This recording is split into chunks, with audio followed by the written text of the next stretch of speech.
What's going on, guys? I'm Steve. Welcome back to the channel. Welcome back to another 7 o'clock premiere. If it's your first time stopping by the channel, hit that subscribe button. Trust me, you won't regret it. If you're a returning subscriber, as always, guys, welcome back, and I do appreciate the support. I'm going to talk about a story. I got wind of this story a few days ago, and I never got around to it. But this right here is something that needs, attention. This story takes place in Maryland, I guess, counties in Maryland, namely Prince George counties and surrounding counties.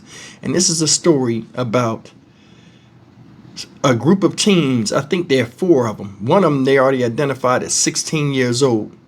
That in one night, guys, I want you to hear me, in one night, they broke into 120 cars in 3 separate counties. Now, one of these young men are arrested, and supposedly 2 other probably arrested at the time in this video. But this is insane. You got so many young people that should be preparing themselves for adulthood out here doing some of the most craziest stuff and not being held accountable for it. Take a look at this. It's horribly sad that you have a lot of young people out here right now, not all, just wasting their potential. It's much more than life than just living for now. And I wish a lot of these young people be taught this, or have parents that push this into their heads. Here's the story. Department announced a major break in a case that we told you about several weeks ago. It involves several teenagers who investigators say are responsible for breaking into cars and leaving a lot of them like that. Busted out windows, garbage bags covering them, glass all over the roadways. News 4's Joseph Olmo has more on the case and why the police chief is calling for more accountability. Hey there, this is an absolutely insane story. We are talking about a juvenile, a 16-year-old, being implicated in over 100 vehicle break-ins, all of it happening in one night, not just in Prince George's County, but also in Anne Arundel County and Howard County. I want to get over to the chief of the Laurel Police Department, who just walked away from this podium and updated us. 121 vehicle break-ins, 3 teenagers. You were able to arrest one and charge one just last week. What's the deal with the 2 other teenagers, Chief? So, due to the continuing investigation, our detectives identified 2 other young people that were involved, and we anticipate them to be in custody later today. We're looking at video right now of what happened on the night of May 4th, car after car after car. It's 121 in total. What was it, like 40 or 50 just in the city of Laurel alone? We had 54 here in Laurel. The rest were, as you mentioned earlier, Howard County, joining Prince George's County, and Anne Arundel County. And what were these kids doing? They were just simply going through neighborhoods and targets of opportunity, breaking into cars. If there was something in there, they would steal it. If there's nothing in there, they'd move to another car. As you've seen the video, they move pretty quickly. Our experience is the vehicle that's being driven by one of the suspects is normally a stolen vehicle. The people that are breaking into the cars, they aren't venturing too far from the vehicle, and our understanding is they do that because if the police arrive or some other interruption occurs, they can quickly get back into the car and get out of the area. Chief, you got kind of fired up at the podium. On behalf of the victims, you said, a lot of people will look at vandalism or car break-ins and say this is a low-level crime, but for people who need to get to work, people who need to get to appointments or bring their kids to practice, this is their life. You had a message about accountability in this press conference. What do you want people to know about that? Well, as you mentioned, we hear from our community, we listen to the community. We had 54 families just here in Laurel who lost their car for a period of time. That's also a loss of money on their deductible that the family many times can't afford. And we have community meetings. We hear about this repeatedly. And people are upset there's no accountability. The people that were responsible for doing this should be held accountable to make these families whole on their losses. And also there should be an amount of rehabilitation within the system. This young man was released within 5 hours of us taking him into custody, back into the environment that he came from. That's not an unusual circumstance. And frankly, from what we see is there's little to, if any, accountability down the road from the system, the rest of the system. There needs to be an amount of accountability. That's the only way they're going to learn not to do this. And they need to make sure that the people, our victims, at least in some way, are made whole from their losses. Chief Hamill with the Laurel Police Department. Thank you so much for your time, sir. A call for accountability. Chief was telling reporters at this press conference that he urges people to go to Annapolis, to the state legislature, to make some of those changes that he's not able to do as the chief of police. But just a major update today in a case we've been following since the beginning of May. Over 100 cars broken into in one night. Just one night.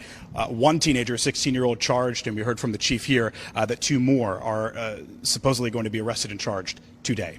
Back to you. All right, guys, you've seen it.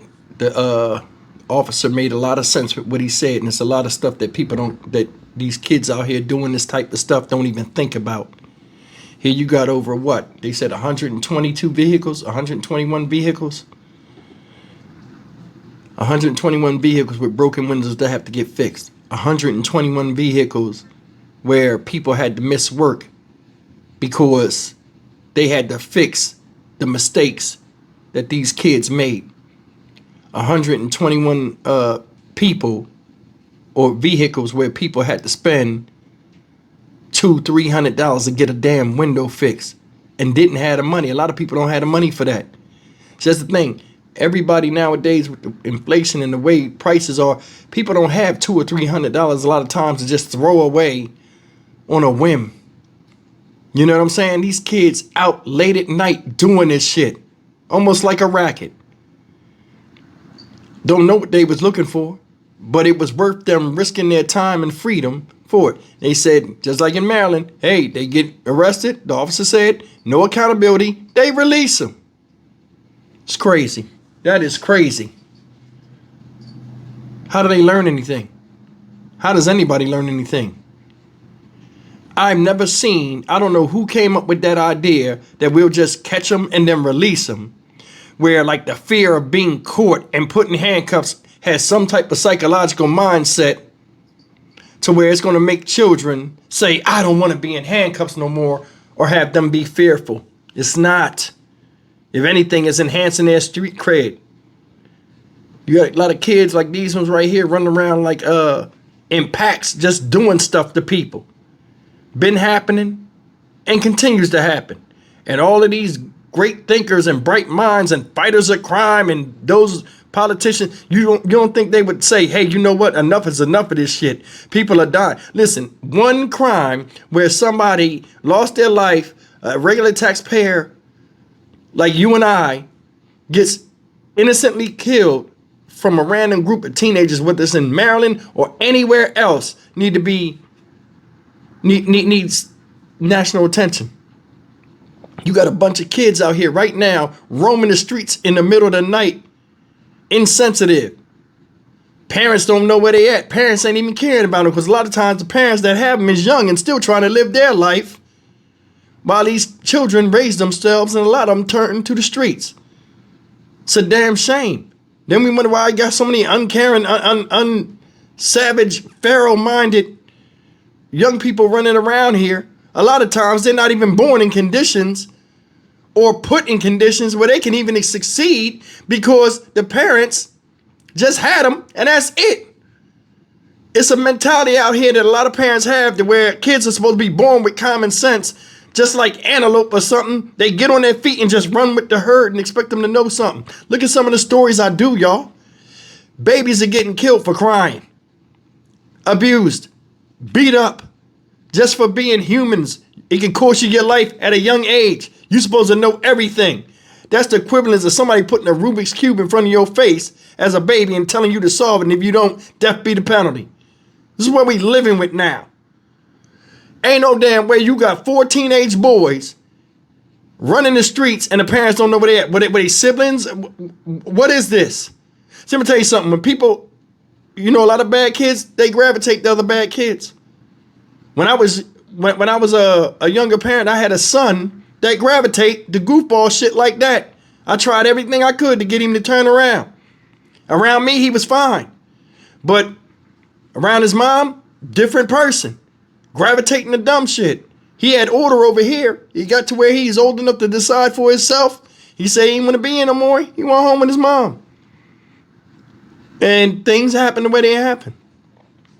Thing you want to instill in young people is, especially young men. See, this is different. I don't know about raising young teenage girls, because my little girl is nothing but 9 years old. I ain't got to that point in life yet, so I can't speak on that. But from a standpoint of having 6 boys, one of the things I drilled and instilled in their head is nobody will care for you if you don't care for yourself.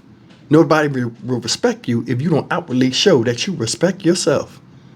That's real. I don't know what these kids' problem is. At this point, I don't even care. But I mean, I'm more than sure at least 1 or 2 of them probably come from a situation of having a criminal history already. So it's nothing to them. What is the sense of even putting them in handcuffs and turning them over to their parents if they're not going to be held accountable for what they do? And this is not just Maryland, it's anywhere else that do some type of catch and release stuff. It's crazy. When we were younger, y'all remember this, when we was younger, we had fathers, or we had an uncle, or we had some type of male as young men that we did not want to disappoint, or if we did, they'd be hell to pay in the house. Nowadays, these young men coming up don't have nobody that can rival them in their own homes, because a lot of times there ain't no men there. How many times a long time ago, I'm going to tell you how the whole family dynamic has changed with a lot of people. When we were young in school, and I'm going to end it on this, when we were young in school, right? You remember seeing pictures of you and your siblings? They would put your honor roll, your achievements up on the wall, your little honor roll certificate, yeah, preschool diploma, elementary school diploma, middle school diploma, and then high school. You could see and chart the progress, positive progress of your children. You had families taking pictures together. You had pictures of your mother, your father, everything. You don't see that no more. We are erasing the very human element that keeps us afloat nowadays. In a jail society, we are losing that. You don't see that in people's houses no more. You rarely do. You might see 1 or 2 pictures of these kids when they was young or something. Or you'll go in somebody's house and you'll see a diploma or something still in their folder from when they graduated 2 or 3 years ago. And it's just a pile of papers, schoolwork paper, just sitting somewhere collecting dust. People, these young people need to know their worth coming up and their importance of what's going to be left to them by people that really care about them and about the world. They are a part of the world. It's just heartbreaking that this type of stuff is happening. That's a lot of money that a lot of people are out of pocket for.